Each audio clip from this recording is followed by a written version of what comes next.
This was established in 1974 with the aim that there are many children in Tibetan Children's Village School where many of the children they're not mentally smart enough to pursue for the further studies in the academic lines.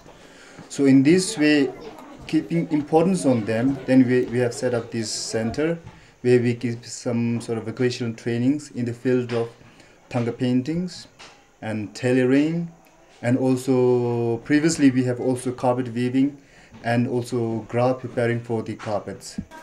On the other side, what we are doing here is, besides giving training, we also do little business. It's an income generation project. With every proceed from this business are being used for the vocational training program for the children. And any of these still leftover proceeds, they are being donated to the school to further help some of the children who don't have sponsors. So in Thanga painting, the course is for 5 years, which is the basic time period for 5 years, during which they only learn the basic things. Then the tailoring is for 4 years.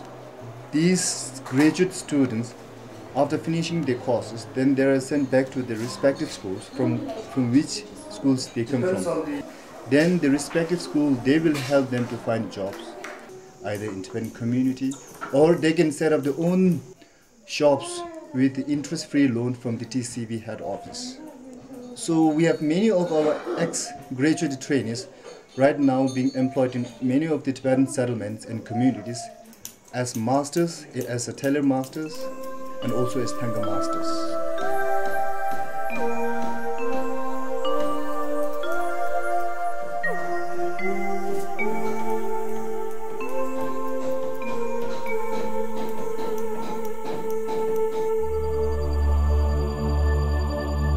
Despite the cultural genocide and subjugation faced by the Tibetans, they still have a positive outlook on their future.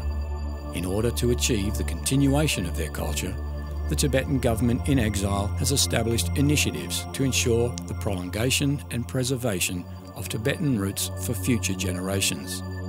These initiatives are dedicated to the conservation of Tibetan handicrafts in both their literary and artistic forms. Located below Dharamsala is the Norbalinka Institute, which derives its name from His Holiness Dalai Lama's original summer residence, the Norbalinka, or Jewel Garden, which was set in parkland 2 kilometres from Lhasa. It has classes in statue making, Thanga painting, applique and tailoring, wood carving, carpentry and metalcraft. The Norbalinka Institute of Tibetan Culture was founded by the Department of Religion and Culture to preserve and promote Tibetan art and culture in exile.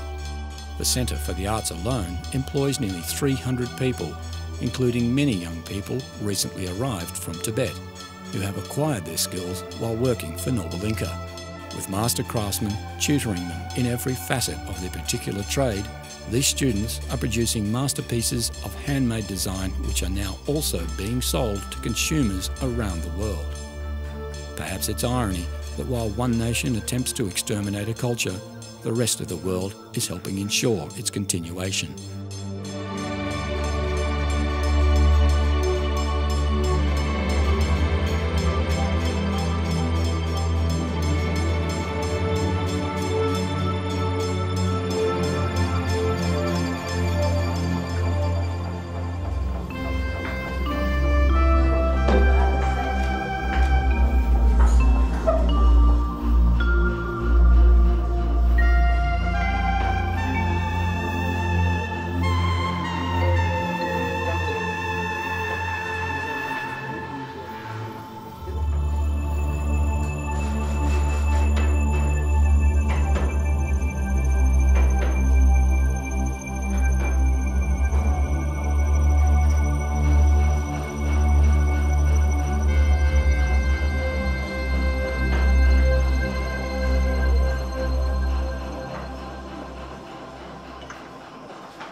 We tell our children, the Tibetan government tell its people in Dharamsala, we are guests here.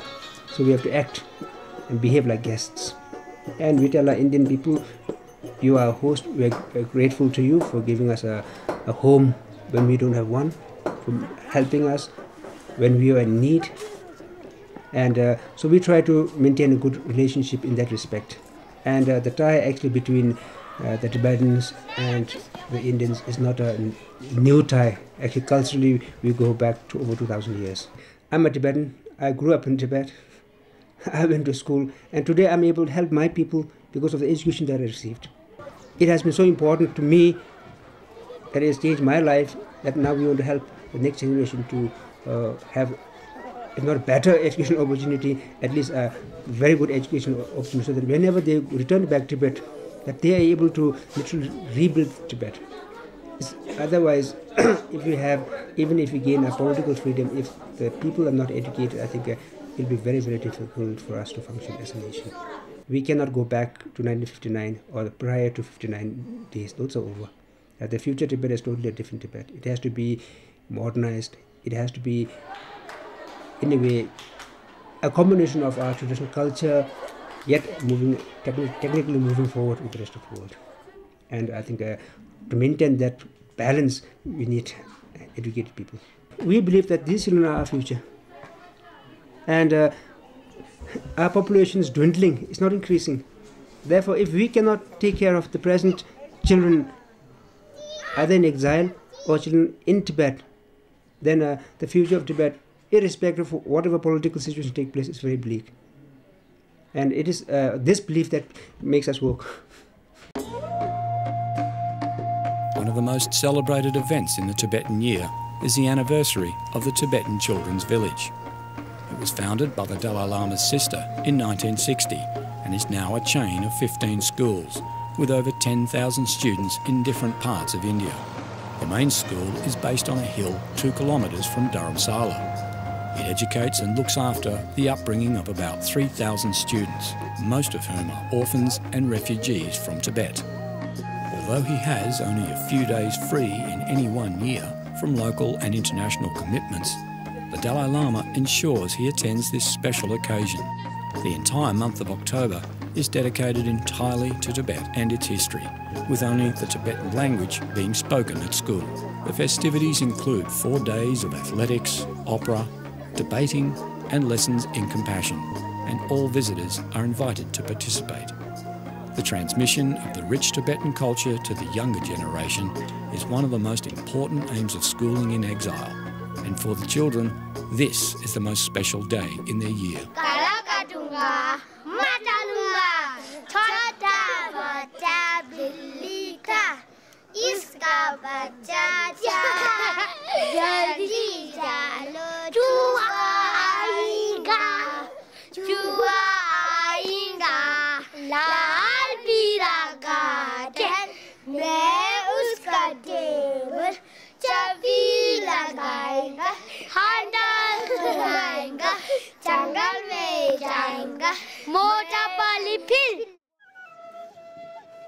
It is humility and the compassionate heart of the Tibetan people that enables them to continue life in an optimistic way. With these qualities forming the platform for the children's education, it enables them to better deal with the trauma and hardships they have endured. If there is to be a peaceful solution to the Tibet problem, the Dalai Lama and the Tibetan government in exile firmly believe that the only way to start negotiations is without preconditions from either side. Even though each of the Dalai Lama's attempts to meet with Chinese leaders has been rejected outright, the Tibetans continue to work vigilantly to save their unique culture. The Dalai Lama has said, to meet the challenge of our times, human beings will have to develop a greater sense of universal responsibility. Each of us must learn to work not just for his or her own self, family or nation, but also for the benefit of all mankind. Universal responsibility is the real key to human survival. It is the best foundation for world peace.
شباب دون يرجع يا دي شيء يعني دور بتجدي يعني شيء أنا دارجي تعتمد النيو صدق كشيء يعني ثاني كذا تيجي مالي.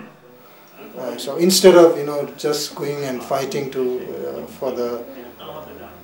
argue your point, physically fighting, you can sit down and have a dialogue and solve your problems. When children in the school are given that kind of training and education at the child level, when they grow up, it is possible that we can teach them the real feeling of solving all their problems through dialogue instead of war and fight and all those things. And I think this is the basic stage from where we should begin. Tenzing, do you know what you want to be when you grow up? Secretary. Secretary? Secretary of what? Secretary of His Holiness Dalai Lama.